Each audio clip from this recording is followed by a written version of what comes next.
ஒரு சிற்பம் பண்ணிருக்காரு. அதே மாதிரி அப்படியே இன்னொரு சிற்பம் இருக்கு, டிட்டோ போட்ட மாதிரி.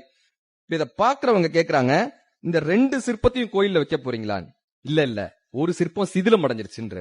பார்த்தவர் கேக்குறாரு, சிதிலம் அடைஞ்ச மாதிரி தெரியவே இல்லையா? அப்படியே தானே சார்? இல்ல அப்படி இல்ல, நீங்க அந்த சிற்பத்தோட பின்னாடி பாருங்க, இந்த கூந்தல் பின்றாங்கல்ல பின்னாடி, இந்த 3 பின்னல் போட்டு பின்னினாங்கன்னா முடிக்கும் போது 3 முடிச்சா போட்டு முடிப்பாங்களாம். இவர் என்ன பண்ணிருக்காரு, 3 பின்னல் போட்டு கடைசியா முடிக்கிறப்ப 2 முடிச்சு போட்டு முடிச்சிட்டாரு. அதனால இன்னொரு சிற்பம் பண்றேங்கன்னு பக்கத்துல இன்னொரு சிற்பம். அதெல்லாம் சரி, இந்த சிற்பத்தை எங்க வைக்க போறீங்க?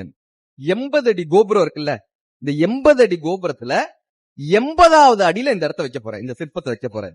இந்த சிற்பம் பண்றதுக்கு எவ்வளவு நாள் ஆச்சு? இந்த சிற்பம் பண்றதுக்கு ஒரு 8 மாசம் ஆச்சு. அது சிதிலம் அடைஞ்சிருச்சுன்னு இன்னொரு சிற்பம். ஒரு சிரிச்சுக்கிட்டே கேட்கிறாரு வந்தவரு, இப்ப அவனுக்கு ஏதாவது அறிவு இருக்கா? 80 அடி கோபுரத்துல 80வது அடியில இருக்கிற இந்த சிற்பத்துல பின்னாடி இருக்கிற கூந்தல்ல 3 முடிப்பு போட்டிருக்கா, 2 முடிப்பு போட்டிருக்கான்னு யாருக்கு தெரியும்? இதுக்காக நீ ஒரு 8 மாசம் செலவழிச்சு இன்னொரு சிற்பம் செஞ்சியா? உன் தப்பு யாருக்கு தெரிய போகுதுன்னு அவர் சொன்னாரு.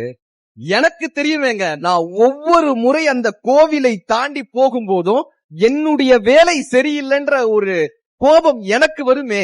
நான் அடுத்தவர்களுக்காக வேலை செய்யவில்லை, நான் எனக்காக வேலை செய்கிறேன்.